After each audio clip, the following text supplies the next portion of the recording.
Hi, I'm Ben Solomon, and today we're going to talk about Silicon Valley, why Silicon Valley Bank crashed. It's based on my presentation yesterday at Hacker Dojo, and we will go through several subjects, several uh, aspects of credit risk to bring everybody up to speed, and then we will get into why Silicon Valley Bank crashed. It's based on my 10 years of experience working with stress testing models with CMBS, commercial mortgage-backed securities, and some of the interest rate modeling they had done many years ago. Okay. First thing I like to do is to just give me a second.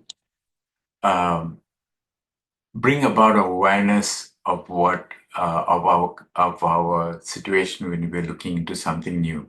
So when you're looking into something new, do you see what you know, or do you know what you see? A lot of the times I've seen that people don't even see what they know. It is very important to know what you see, especially when you're investigating something new. And so there are a lot of subtle things going on, and you have to be aware of what you're doing, what you're observing, and how you are modeling what you understand. Okay, for example, in this photo, what do you see? And most likely, most people will not say that this is a right-hand drive country, even though they know it, but they will not say it. So it's be careful what you see and how you understand what you see. Okay, so there are several types of credit risk. The more important ones, there's consumer credit risk, there's residential and commercial credit risk, and there's also company credit risk. But we're not really going to do that much into company credit risk. We are going to look at Silicon Valley Bank, SVB, as a means to getting some idea of how to manage company risk. Okay, but before we start that, I want to um, explain to you, bring about an awareness that randomness and probability are not the same phenomena. This is based on some of my work I've done in physics, where you have an array of molecules, let's say a film, photosensitive film, and photons impact it, and you will see that some photons are not ready to accept some molecules, electron shells are not ready to accept the photons, some are.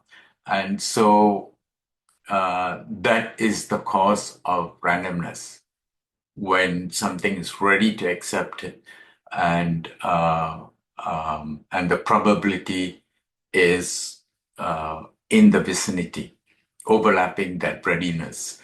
And from a consumer wallet's point of view, you're looking at people who are um, ready to buy your product, assuming that they are aware of your product. So, the marketing role is making sure that your demographics is aware of your product, and then um, uh, what do you, and then you can filter through using sales funnel to eliminate those people who are not going to buy from you, so you don't waste your time, and just focus on the people who are going to buy from you. So you have to understand the characteristics of the demographics that will buy from you. Okay. Uh, and that is from a randomness point of view. From a probabilistic point of view, this is an airy disk. The whole thing is called a point spread function. Um, and what happens is when you pass photons, light photons through a pinhole. You get a series of rings on the film, and you can see that there are patches of dark gaps, and there are patches of lots of localization. So consumers are also like that. When when you find a consumer with a specific characteristic who is willing to buy your product, you find that similar people with similar characteristics are also likely to buy your product. And the opposite is also true. When you have a customer that's not likely to buy your product, uh, customers with that kind of other customers with that kind of characteristics will also not buy your product. So you want to make sure your sales funnel um, uh, eliminates people who are not interested in buying your product. Okay, so uh, let's go to consumer credit. This is basically when you go in and get a mortgage or you get a loan for your car or you do you apply for a credit card. Consumer credit covers these areas. Okay, so this is a question I found out. If John has a FICO score of 850 and Phil has a FICO score of 530, who is most likely to default in the next 3 years? And I did a test. I got the data. I got test, and I was very surprised by the results. And most people would be surprised by the results. So in 2007, I was given access to a whole bunch of residential mortgages that originated in 2004. And what I did was sorted them out. You have the probability distribution of FICO scores. It's always normal. And then I looked at those who had defaulted by 2007 and went back and looked at their origination FICO scores. And I found it was a normal distribution, no different from the origination origination population of FICO scores. So that told me that FICO scores are not able to determine defaults in the future. So your risk modeling, you have to understand what your risk modeling is doing and what is the uh, risk models horizon. I believe from a lot of work I've done, FICO scores have a horizon of 60 to 90 days. That means they're only valid for a few months, and then you are not able to predict whether the customer who's taken out a loan is able to sustain the contractual requirements of your of the loan that person has taken out. So the other thing you need to be aware as a consumer, do not depend on the lender keeping records of your payments. You must keep your own records because if there's a dispute and you need to talk to the rating agencies that you made some payments that the bank or the lender did not keep, you have your records. Okay, because some agencies do not update your credit rating. That's from what I understand. Okay, so if credit scoring was working well, what we should expect is low credit scores will have high defaults and high credit scores will have low defaults, but that's not the case. There is no difference between defaulters and non-defaulters independent of their credit scores when you look back at their credit scores at origination. That was a surprise to me. And then, so why is this the case? And I can tell you that it's because consumer credit scores are lagging indicators. So the consumer execute some financial transactions like loan payments or credit card payments, and those are the bank sees that, and the banks report the obligor status regarding the loans or the credit cards to the rating agencies, and the rating agencies evaluates your credit score based on that history, and you now have a specific credit score. Okay, to convert a lagging indicator into a leading indicator is not easy, and in some cases would be impossible. So just be aware that if you are a consumer, you have a high credit score, let's say 750, 800, you don't want to live your life around your FICO scores. Some people do that. You just want to live a normal life, you got a high credit score, stay with it. Okay, the second thing is that when there's this thing called hypothesis testing, type 1, which gives type 1 and type 2 errors. Any statistical tool will have type 1 and type 2 errors.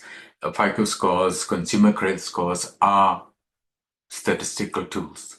So you start off with the null hypothesis that the obligor will pay the debt in full, and the alternative hypothesis that the obligor will default at some point in the future. So this is this null hypothesis is that person's true nature, and the alternative hypothesis is the alternate true nature. And so a type 1 error is when the null hypothesis is true, that the obligor will repay in full, but the analysis, the FICO score says he's poor credit. Okay. And the opposite is the type 2, when the person's a bad credit, but the credit credit scoring system says that he's a good credit. And there are two examples of this. Many years ago, I had a customer who believed his credit score was 750 plus, and he wanted to get a loan for his car. And he had good pay, all his payments were on time. Previous payments were on time, except that he had disputed a medical payment. It was only $1,000, but he had disputed it. And because he didn't know how to dispute it with the rating agency, his credit score was 520. So this is a person who has paid all his bills except for this one case. He has good income. He is a good borrower, but the credit scoring shows that he's a poor borrower. Okay, so if we come to this side, the left hand side, we'll see that this credit, the obligor is a good credit, and if the scoring, consumer scoring, the FICO score says it's 850, for example, or 800 or 750, it's the correct conclusion, and the lending will result in revenue gain. But like in this person, if the FICO scoring comes back with 520, the bank will not lend, and that results in revenue loss. Okay, so the other case is when the borrower is a bad credit. So this happens when a new customer has a person with insufficient credit history. He has one credit card open, and he's in the auto industry. They say that such a person has got a high credit for buying pizza, um, which is a little bit harsh, but it's true when you look at the losses banks can make. So, would you, for example, you have two people with 850 credit score. One has one credit card, and all he has done is buy groceries and repaid it effective on time. The other person has the same credit score, but he has a car loan. Yeah, or he may have a mortgage, or she may have a mortgage, and they have the same. Uh, they have good credit, let's say 800, both of them. Then what happens is that the bank will look at the person with a car loan or a mortgage uh, uh, in a better light than a person who has none of this. Because the person who has these mortgages and loans has a track record of paying off the loans on time, whereas the other person does not have track record. So you give the person with one credit, uh, and subsequently he defaults. And so what happens is lending to that person will result in future defaults. Not everybody, but some people will lead to future defaults. So this is a loss for the bank. If the bank comes back and says, um, the rating agencies come back and says its credit's poor, they're not going to lend, the bank avoids the lending and avoids the losses. So many years ago, I talked to a senior VP, retired VP of Bank of America, and she said, yes, the banks do have this type 1 and type 2 errors. So it's a known issue.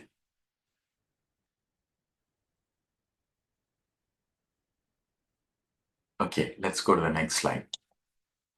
Okay, so this is the loan age covered call default model, which I invented many years ago. And the reason why I call it covered call because it looks like an options covered call. But this slide is a little bit too busy, and so I've broken it up into two versions. Here, you have three important. Uh, you have the defaults form a skewed distribution like this by loan age. And this is the data that was used to construct the model. And you also have, uh, at the mode, this is where the peak of the defaults happen, usually in year three and year four, sometimes a little bit more than year four, but usually it's year three and year four. In this case, it was year four. So on this side is on the left side of the mode. This is the mode, the peak. It's called seasoning. And on the right side, it's called lifetime default rates. There's a lot of stuff in the literature, in academia, that you need to be aware of and understand that some of the stuff that you read is not really important, sometimes not even valuable. So the important thing here is that those below this line are defaulting subpopulation. That means it's a type 2 error and the bank loses money. Those above here, above this line, are regular or prepaying subpopulation. So the bank doesn't lose money on on the population that's above this line. Okay, so be careful that some of the papers some of the journal papers will lump in the defaulting subpopulation with the prepaying subpopulation. to model when the next default is going to happen. And that's wrong because you cannot lump these two populations together. You have to treat them separately because the prepayer subpopulation are financially very savvy. That's why they can do it. And the defaulting subpopulation is not so savvy. So there are two different populations to be aware of. So next slide. Okay, so we have this graph here is the borrower's default function. How do borrowers default with the age of the residential mortgage? It's also very true for commercial mortgages. And this dotted orange lines is the data, and the blue line here is the dark blue line is the model, borrower's default function. And so what happens is when a borrower defaults, the bank, when the borrower fails to pay within 60 days or 90 days based on your contract, the bank will repossess the property or the car, and it will go into foreclosure. So this is the bank's tendency to foreclose. It's called the lender's default function. And this line here, going all the way up here, is the credit risk. It's a sustainable cash flow line. People below this line do not have sustainable cash flow. People above do. So you see about 3% of the population. Oh, this data has been first reported in 1969, and subsequently other people have reported similar results. So you see about 3% of the population, when they walk in to borrow, to apply for a mortgage, and they are approved, do not have a sustainable cash flow. And so you can break this portion into two parts. When the person walks in with a cash flow that's not sustainable, there is private information here at this height. And basically what's happening is that the borrower has a small percentage of borrowers have difficulty. In this case, it's about 2.64% have difficulty making their contractual payments. And so what they are doing is they are rearranging their budgets, maybe temporarily borrowing from a friend or a relative, or substantially cutting down their expenses to make those payments. So that's private information here, this portion. Once the person defaults, it becomes public information. First, the bank knows. Second, when the foreclosure notice is posted, everybody else knows. So that's public information. And because of this private information piece, it is not possible to determine the credit risk of a borrower without knowing that private information. And so I believe it was Merton in 1974 who basically said you can use default risk to measure credit risk. That's not correct. It's correct on the left side of the mode.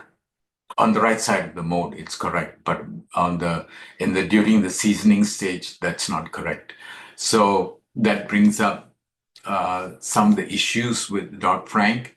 One of the issues is that credit risk has not been clearly defined, and the issue of bonds based on these residential and commercial mortgages, issue of bonds have to absorb 5% of the credit risk when that slice of the bond, when the mortgages default and the losses pile up and take over the bond. That's one way of putting it. Okay, so that is not clear. It is very difficult to figure out what the um, 5% means. Is it from the bank's point of view or is it from the investor's point of view? They have different answers. So that part of Dodd-Frank is worthless, and I'm told that my general opinion is that much of Dodd-Frank is not really that great. It's basically um, regulation that's written for attorneys by attorneys. It's not market savvy, and I presume a lot of the financial regulation that we have is also not savvy.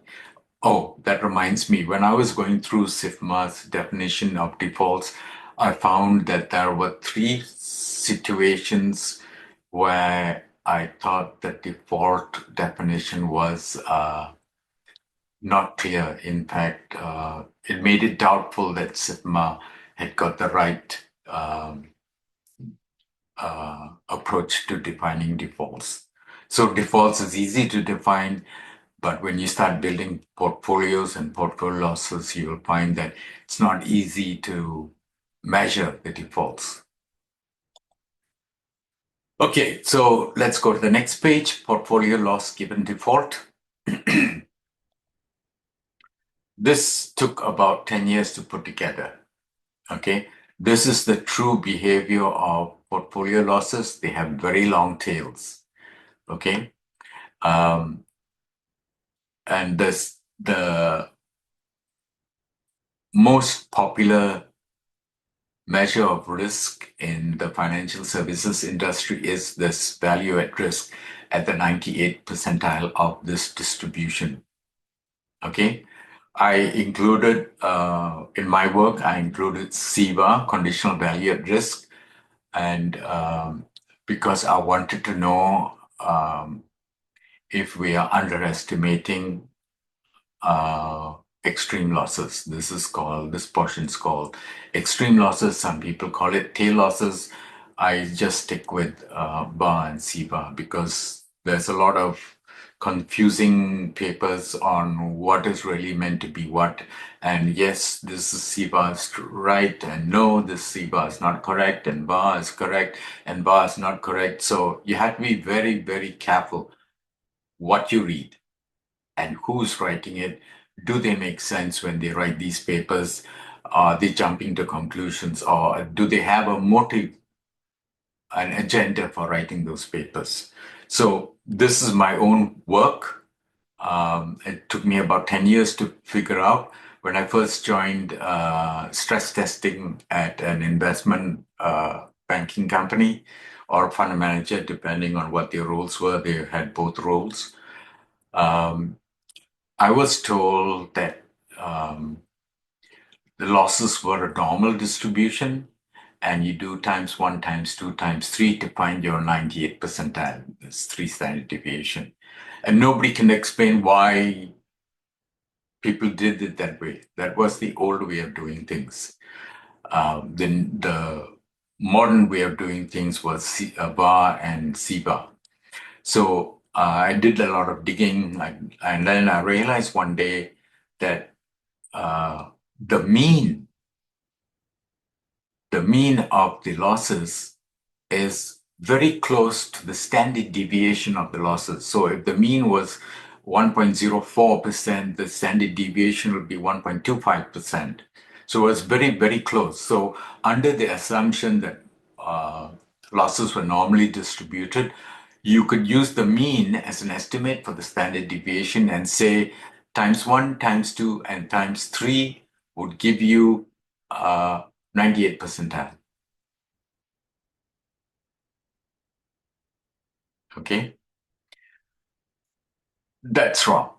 Anybody that tells you that losses are normally distributed, it's wrong. This times one, times two, times three is not the right way to find out what your tail or extreme losses are going to be, your unexpected losses. Okay, So what I found out was that VAR is usually between 5 times mean and 7 times mean. Conditional value at risk is between 3 times VAR and 7 times VAR, which means it's between 15 and 35 times the mean. And black swans, yes, that's a way of figuring out black swans, are between 30 times and 70 times mean. Okay. So now that you understand, you have this sort of information, you find your loss, mean loss, you can estimate what your um unexpected loss, the worst case loss, the extreme loss is going to be. It's going to be around 35 times the mean.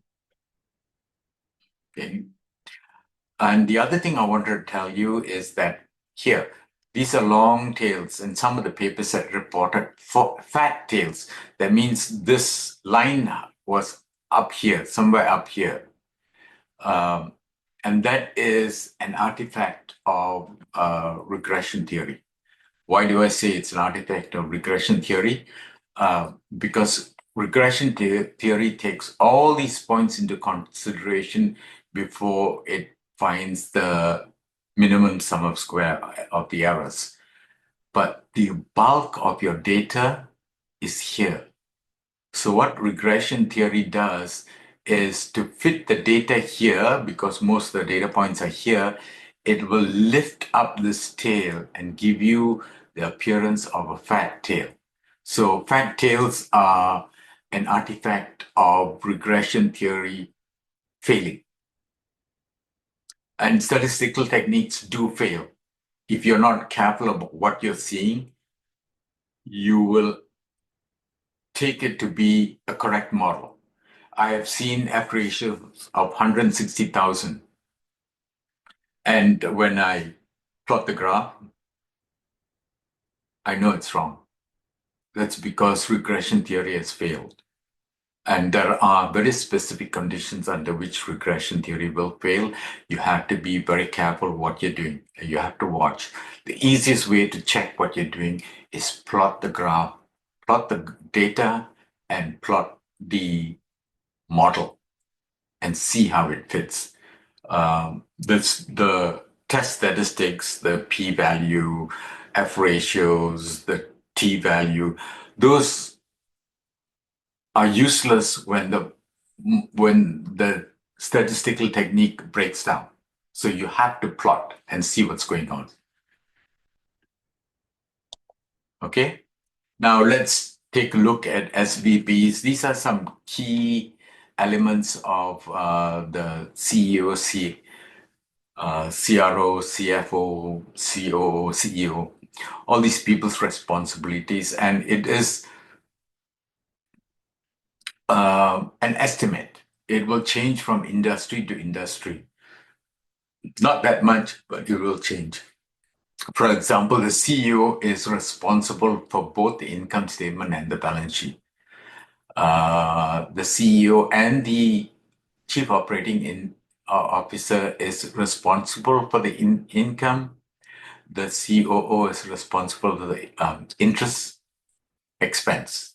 These two are responsible for the interest income. That's interest income is like revenue in a manufacturing company. So you have the net. The CRO, Chief Risk Officer, is responsible for the credit loss. So the credit loss, Dodd-Frank and the stress testing that came about as a result of that basically says that for 4 billion non-current assets, you have to put in up to 11%.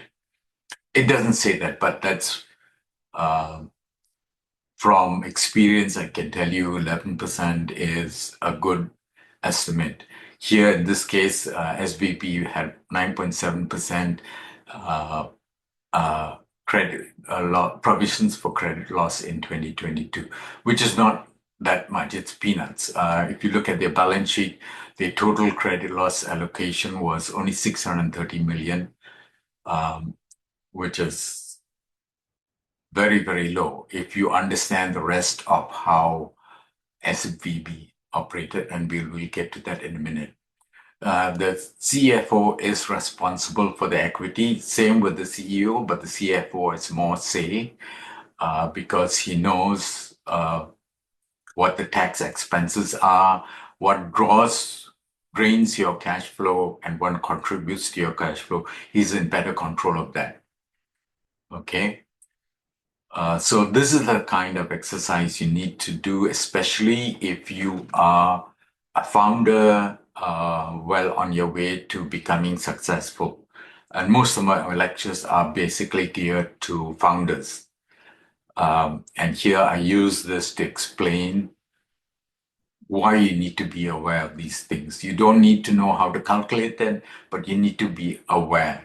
As a chief risk officer, you need to be able to ask the right questions. And if you don't have a statistics background, chances are you will miss it. Okay, let's go to the next slide. Okay, so this is SVB, 16th largest bank. It collapsed in 36 hours. It lost 15 billion of its shareholder value in that 36 hours. So it started in 1983. In 2021, it had 189 billion in new deposits. They bought bonds to compensate because these are liabilities. They had to buy bonds. On the asset side, they bought 100 billion in bonds.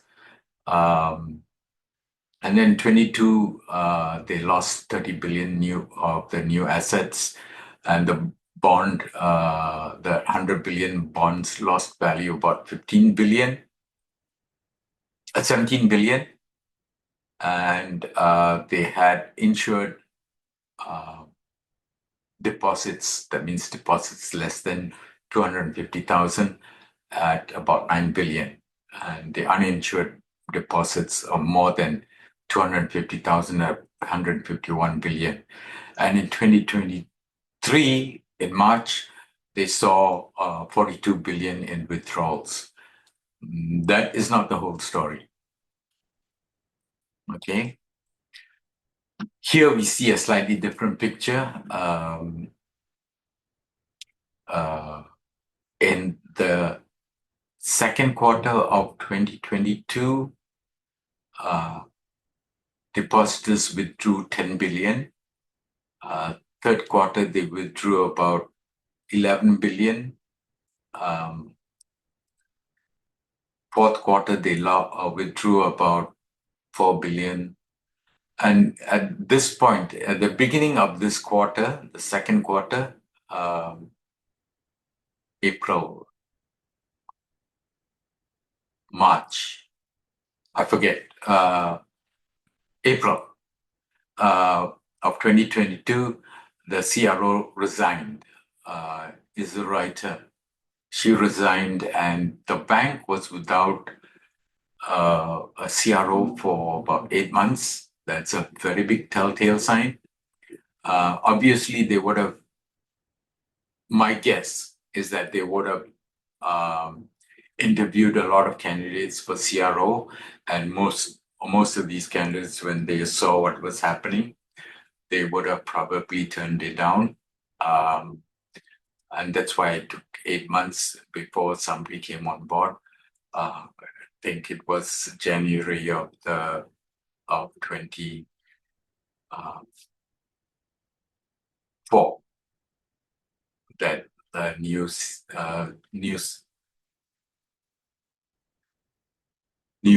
CRO came on board. Okay, and the bank crashed 2.5 months, 3 months later, 2 months later, which basically says that it takes more than 2 months for a new CRO to figure out what's going on. It probably takes about 6 months to a year to fully understand the risk of the business, because it's not him. It's him talking to the people who are doing the modeling, and he has to make sure that the models are done right, have been built correctly. Just because you are in in the modeling business for donkey's years doesn't mean you're doing the modeling business right. Nobody knows until your bank crashes and then you know your models weren't correct. So this is the 2022 financial statement. I picked out only key pieces. And this is my reconstruction. It's a guess as to what happened when the Fed seized the bank. Okay, you look at cash at 13 billion. What I said was that you write down a lot of things when in a catastrophe. You write down a lot of things because you're not going to be able to recover it. So 13 billion uh, uh, disappeared, and I was being kind. Let's say there was 500 million cash because maybe the executives were concerned about paying staff salaries going forward. My guess is that probably wasn't the case, but assuming, let's give them the benefit of the doubt, they had 500 million in cash. All the investments from 120 million, 120 billion was written down to 91 billion. And this is a number that's taken out of the 2022 financial statements. I basically said that everything that was easily sold was sold, and those that were held to maturity could not be sold in time. Not could not be sold, but could not be sold in time. And the deposits with 42 billion withdrawal, the deposits dropped from 173 billion to 131 billion. So the equity was 16 billion plus. So what I did was Fed seized the bank, and so equity goes to zero. That is a big hole of 16 billion that needs to be accounted for the balance sheet to work. Okay, so there is only one case where if you notice, the total assets is 200, total current assets is 200 billion. But the non-current assets, the long-term assets is only 4 billion. And similarly on this side, the liability side. So this bank, I would say, is top heavy. Okay. They were pushing, as one of the news media articles said, the chief people, the executives at the bank were pushing for yield. They wanted to improve their profitability. So the only time I've seen a top-heavy balance sheet like this is about 30 years ago. It was a Japanese electronics manufacturer in Malaysia, because I'm originally from Malaysia, that was very successful. Their profitability was very, very small. They were designed to provide a low profitability because their vendors who were supplying the partially finished goods, the work in progress, the raw materials, was a sister company. And the buyer on this side was buying up all their finished products, was also a sister company. So this company was there, it was a conduit company to transfer the wealth either back to the vendor, the sister vendor, or towards the sister buyer. It was not supposed to make money in a low tax environment, free trade zone. So it was a captive company. Both sides belong to their sister companies, so it was a captive company. It only works when you are a captive company. And I'll show this, I explain this a little bit more.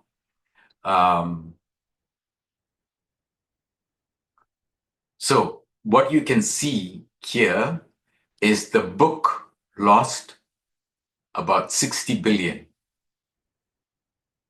The the the balance sheet between 2022 and 2023, the balance sheet shrunk by 60 billion.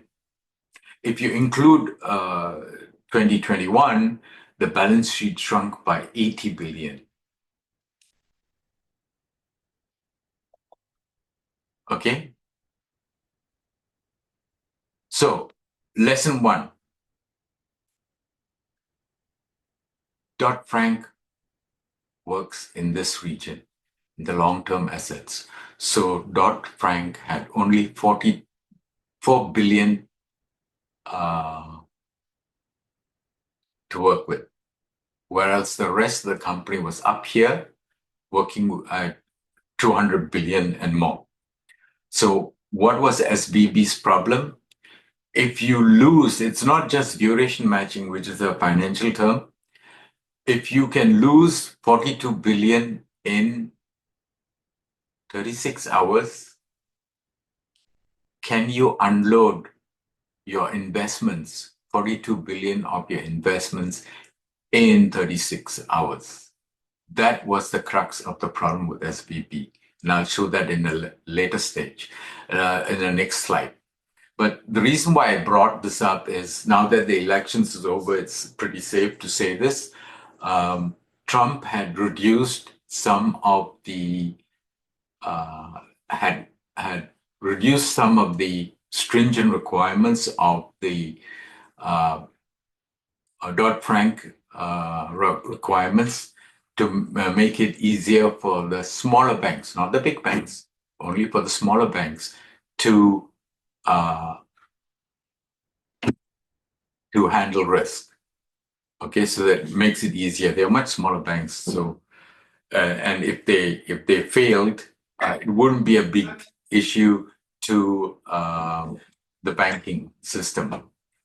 And then after SVB failed, Obama made a statement, and he shouldn't have. He said the SVB's bank failure was due to Trump loosening some of the Dodd-Frank requirements. It's not true, because Dodd-Frank works down here. SVB's problem was up here. Okay, so be careful. When you're going to make a statement, or when you're going to figure out the direction of a company, you need to be surrounded by really good investors, really good advisors.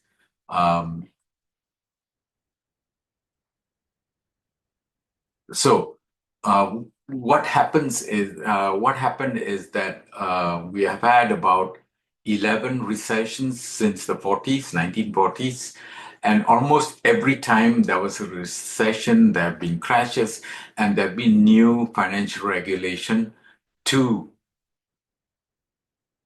prevent the next crash. That's not happened.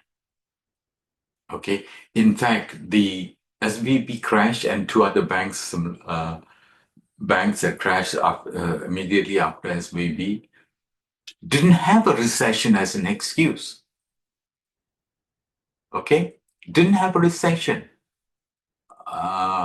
So what that tells me is that these financial regulations are written by attorneys for attorneys. They are not market savvy. Next time we get a chance to write this type of regulations, we have to make sure it's market savvy.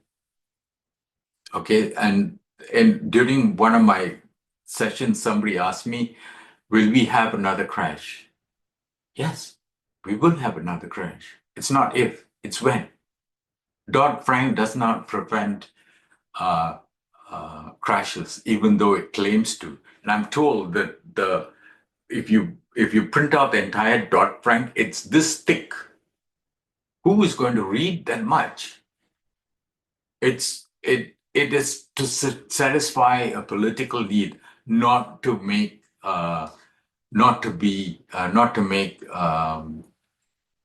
banks safer. They now carry about 11%. Can they do with less? Yes, that's another way of doing it. What I'm explaining to you is what is the old way of doing things. Um, Here, this is the old way of doing things.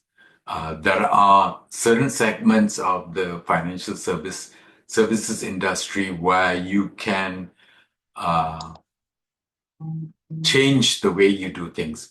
It is not about getting ready. That's the mistake with Dodd-Frank. It is not about getting ready for a crash.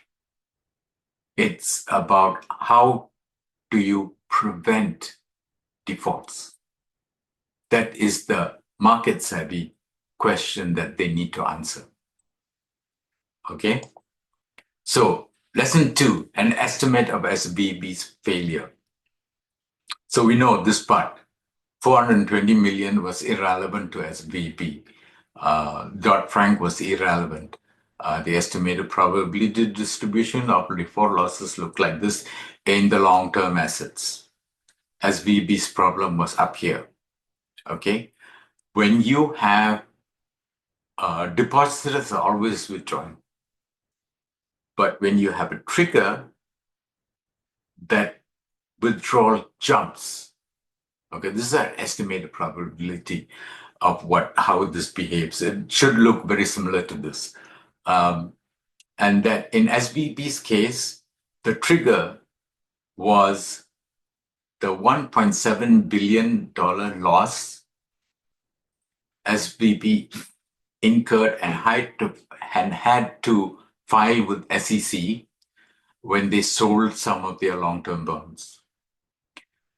If you look on the other side, so a run or catastrophic failure will not happen without a trigger. Okay? If you look at the asset side, the probability of distribution of liquidating is very high for small amounts and very low for large amounts. SVB had 100 billion in securities that they could not liquidate easily. They liquidated a lot of their short-term assets. You can see here, but look at this graph and look at this graph. They're two different graphs. That's why the executive managers could not save the bank. Okay? There was a mismatch in these two probability distributions. And I read through the filings and they said the 2022 filings. Was it 22? Yeah. Interest rate risk is managed by our ALCO, Asset Liability Committee. And the second statement they made is we utilize a simulation model to perform sensitivity analysis on the economic value of equity and net interest income. Economic value of equity is basically risk capital. That's a nice fancy term for talking about how to model risk capital. So we can see that firstly, the simulation and the modeling was worthless because they very severely underestimated problems here. Okay. The second thing you can say is that the ALCO, the Asset Liability Committee, was worthless because they didn't know what questions to ask of these technical staff, and they did not know what questions to ask if the situation can get bad and how would it get bad. Okay, that's why the Fed fired the ALCO committee and the board of directors. They did the right thing. So the third lesson, and it's very clear with SVP,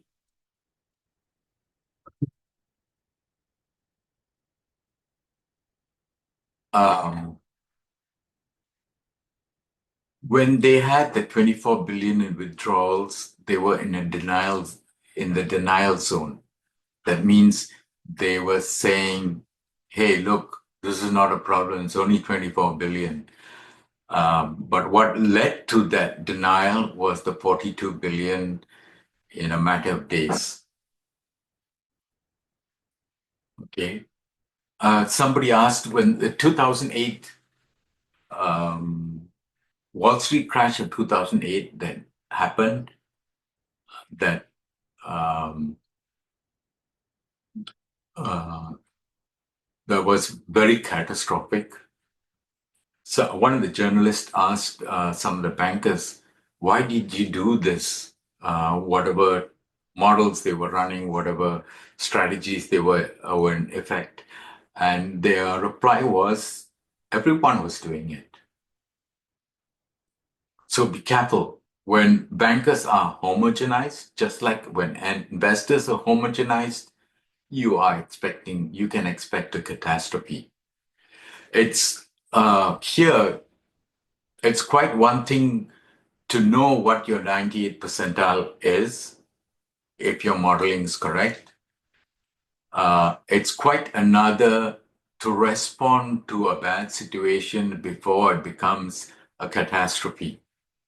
So the CEOs, CFOs, chief operating as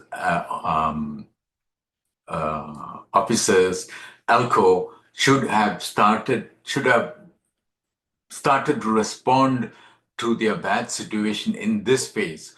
Do not wait till you reach your 98th percentile. Okay? Let me tell you an example, a real world example in that a layman can understand. I was working for a securities firm in Malaysia about 30 years ago, and every day I'll come in through the foyer, get into the elevator, go up to the 44th floor. I think I still remember it's 40. It's either 40th or 44th floor. And one day I came in, I walked to the elevator, got inside. I was always moved to the back when I get into an elevator, like most people do. And then others started coming in, and it was getting difficult to stand. That's how crowded it was getting. And the alarm went off. The doors were still open. People were still pushing to come in to take the elevator to the higher floors, even though the alarm had gone off. They had ignored the crowdedness of the lack of standing room in the elevator. They had ignored the alarm that had gone off.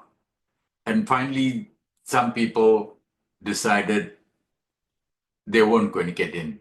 And so the door closed, because the doors have a sensor. Every time somebody crosses, the door will remain open, so more people can jam into the elevator. The elevator was overloaded. The alarm had gone off, and finally, when people stopped trying to pack in, the door closed, and what do you think happened? The elevator sank a foot. It was too heavy for it to go up. And then the next surprising thing was we all stuck in there, barely able to move because we were that jam-packed.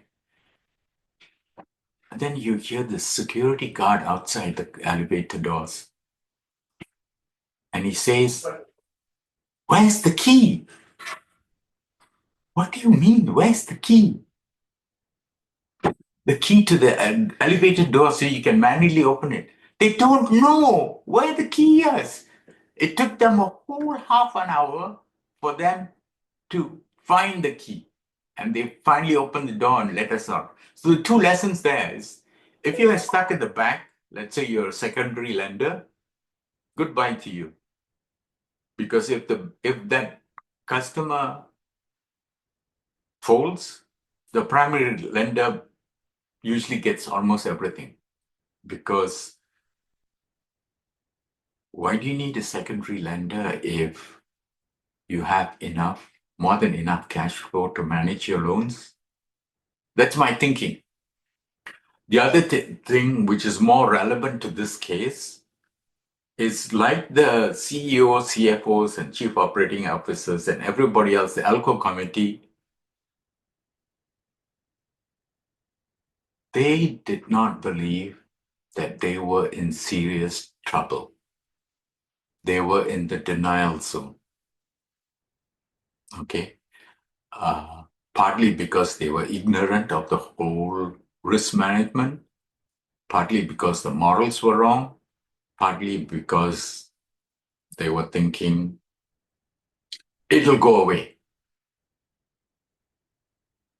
Okay. So this is a good indicator of when you're going to go wrong. But you have to take action early. You cannot wait till your 98th percentile or your 100th percentile.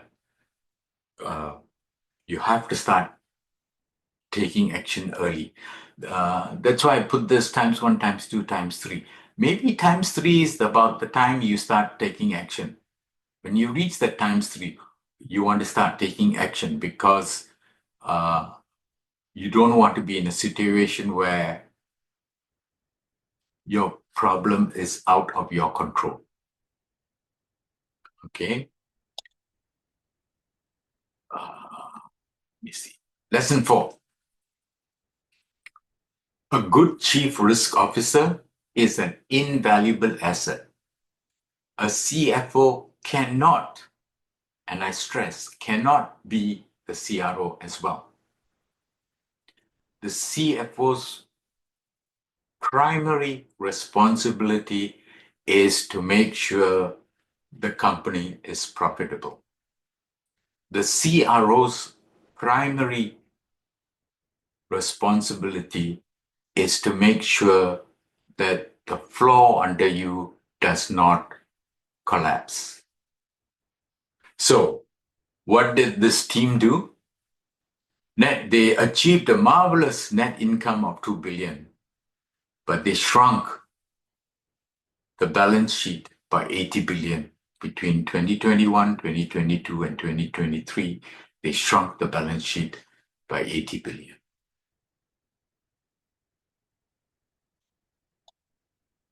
Okay.